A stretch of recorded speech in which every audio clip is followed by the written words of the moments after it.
ऐसी बहू सबको मिले, शिक्षित भी है और संस्कारी भी। अपने गोपाल की इतनी अच्छी कंपनी में नौकरी लग गई है, अब हमें उसकी शादी कर देनी चाहिए। घर में बहू आने से रौनक हो जाएगी। लक्ष्मी के रूप में जब बहू आएगी तो उसके पायल की छन छन से घर गूंज उठेगा। माया जी ने मुस्कुराकर पति जगदीश जी से कहा। फिर वो उत्साहित होकर बोली कि मेरी नज़र में एक लड़की है, वो मेरे मामा का बेटा है ना, उसके साले की बेटी है। पिछली बार वहाँ भागवत कथा के आयोजन में मिली थी। मुझे तो रूपा का रूप एक नज़र में भा गया। सामान्य पढ़ी लिखी है, हमें ज़्यादा पढ़ी लिखी लड़की भी नहीं चाहिए। उनमें नाम के संस्कार नहीं होते हैं। ये आजकल की मॉडर्न लड़कियों को ससुराल में सास ससुर तो फूटी आंख नहीं सुहाते हैं, ज़रा भी मान सम्मान नहीं करती हैं, बस अपने मोबाइल, मेकअप और मस्ती में लगी रहती हैं। जगदीश जी ने माया जी की बात सुनी। इतनी जल्दबाजी मत करो, हो सकता है अपने गोपाल ने कोई लड़की पसंद कर रखी हो, हम उसकी पसंद की लड़की से ही शादी करेंगे। नहीं, ये मैं होने नहीं दूंगी। वो अपने बराबर की लड़की से ही शादी करेगा, फिर वो हमें इस घर से निकाल देगी। माया जी अपने ही नकारात्मक विचारों में उलझ रही थीं। ऐसा कुछ नहीं होगा, बल्कि आजकल की लड़कियां ज़्यादा समझदार होती हैं, जगदीश जी ने समझाया। तभी गोपाल आ गया। माँ, एक लड़की है, मैं उसी से शादी करना चाहता हूँ। ये सुनकर माया जी के रोंगटे खड़े हो गए।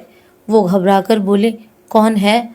मेरे ऑफिस में है और मेरे साथ ही काम करती है। ये सुनकर माया के चेहरे पर शिकन छा गई। जाने कैसी होगी। गोपाल माँ के विचारों को जानता था। वो बोला, माँ बहुत अच्छी है, आप मिलकर तो देखो। आखिरकार गोपाल की जिद के आगे माया जी को झुकना पड़ा। सुंदर रूप वाली सोनिया बहू बनकर घर पर आ गई। सोनिया उच्च शिक्षित और नौकरी पेशा थी। उसके आने से माया के मन में एक डर बैठ गया था, अपने इकलौते बेटे गोपाल को खोने का डर। अगले दिन सभी रिश्तेदार से घर भरा था। सोनिया सलीके से कमरे से साड़ी पहनकर निकली और सब बुजुर्गों के पांव छुए। ये देखकर बुआ सास ने चुटकी ली। बहू, आजकल की लड़कियां कहाँ पांव छूती हैं, तुम भी रहने दो। बुआ जी, मैं तो पांव छू रही हूँ और आपको आशीर्वाद भी देना होगा। पांव छूने में कैसी शर्म, बड़ों का आशीर्वाद ही मिलता है।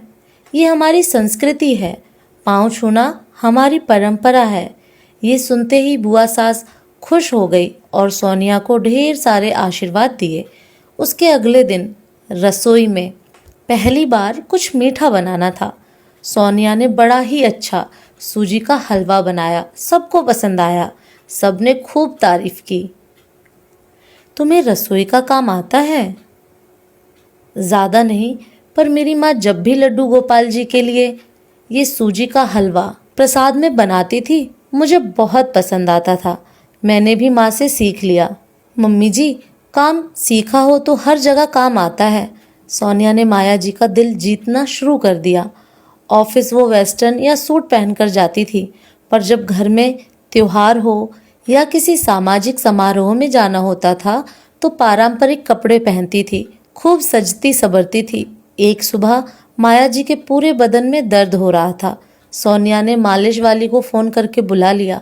मम्मी जी, आप थक जाते हो, ज़्यादा नहीं तो सप्ताह में एक बार पूरे शरीर की मालिश करवा लिया करो। ये बीरबती है, हर शनिवार आपकी मालिश कर दिया करेगी। सोनिया जगदीश जी की भी दवाइयों का भी पूरा ध्यान रखती थी। दोनों के खान पान से अनहेल्दी चीज़ों को निकालकर हेल्दी चीज़ें शामिल कर दी ताकि पौष्टिक आहार मिले और सभी स्वस्थ रहें। यूं तो खाना बनाने वाली आती थी, पर क्या बनेगा इस पर सोनिया ही बताती थी। माया जी और जगदीश जी की शादी की सालगिरह आई। सोनिया और गोपाल सभी पहले मंदिर गए, फिर वहीं से उन्हें गौशाला ले गई और उनके हाथों से दान करवाया। शाम को अनाथ आश्रम और वृद्धाश्रम में खाना खिलाया गया। माया जी और जगदीश जी ने पहली बार अपनी सालगिरह इस तरह मनाई। दोनों को बहुत खुशी थी और अब गर्व था कि सोनिया उनकी बहू है। आने जाने वाले रिश्तेदारों की भी अच्छी आवभगत करती थी। माया जी मन ही मन सोचने लगी, इतना ध्यान तो कभी गोपाल ने भी नहीं रखा जितना सोनिया रख रही है। पहला तीज का त्योहार आया।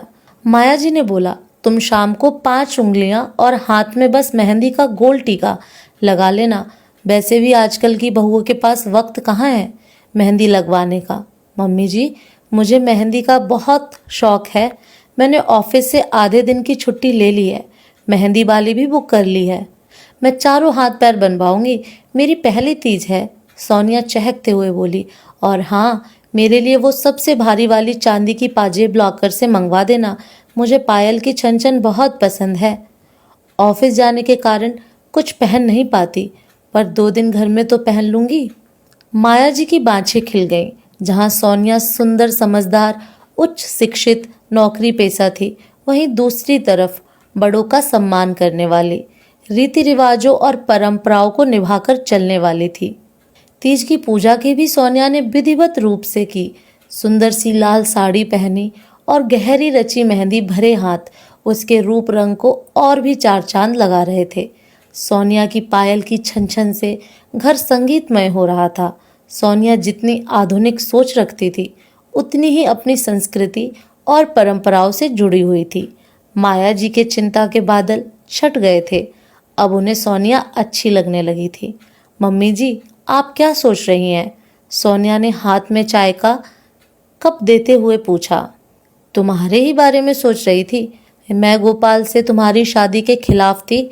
मुझे लगा ज़्यादा पढ़ी लिखी लड़कियां अच्छी नहीं होती हैं, वो घर तोड़ देती हैं, परंपराओं को तकियानुसी करार देती हैं। ये सुनकर सोनिया बोली, मम्मी जी, मैं शिक्षित भी हूँ और संस्कारी भी। पापा ने उच्च शिक्षित बनाने में कोई कसर नहीं छोड़ी और मम्मी ने हर तरह के संस्कार दिए हैं। बड़ों की इज्जत करना, उनका ध्यान रखना मैंने मम्मी से सीखा है। वो मेरी दादी जी और दादाजी का बहुत ख्याल रखती थी। हम भी बचपन से सबकी परवाह करें ऐसे संस्कारों के बीज बोए हैं। शिक्षित होने का ये मतलब नहीं है हम सामान्य नैतिकता भूल जाएं।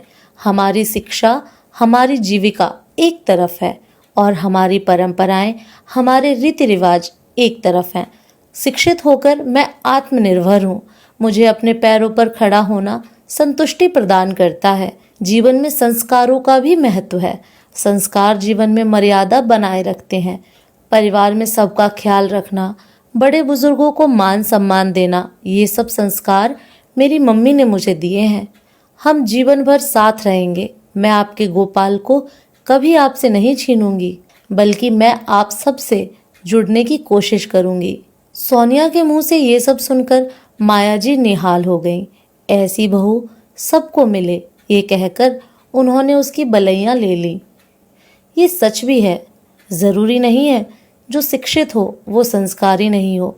संस्कार हमें घर से मिलते हैं, शिक्षा बाहर से। हमें दोनों के बीच में तालमेल बिठाना है। बच्चों को भी अपनी सभ्यता, संस्कृति, परंपराओं के बारे में सिखाना चाहिए। आजकल के शिक्षित लोग अपनी ही संस्कृति का मखौल बनाते हैं। किताबी ज्ञान के साथ व्यवहारिक ज्ञान भी देना जरूरी है। हमें अपनी संस्कृति और परंपराओं पर गर्व होना चाहिए। आपको कहानी कैसी लगी कमेंट करके ज़रूर बताएं। फिर मिलूंगी एक नई कहानी के साथ।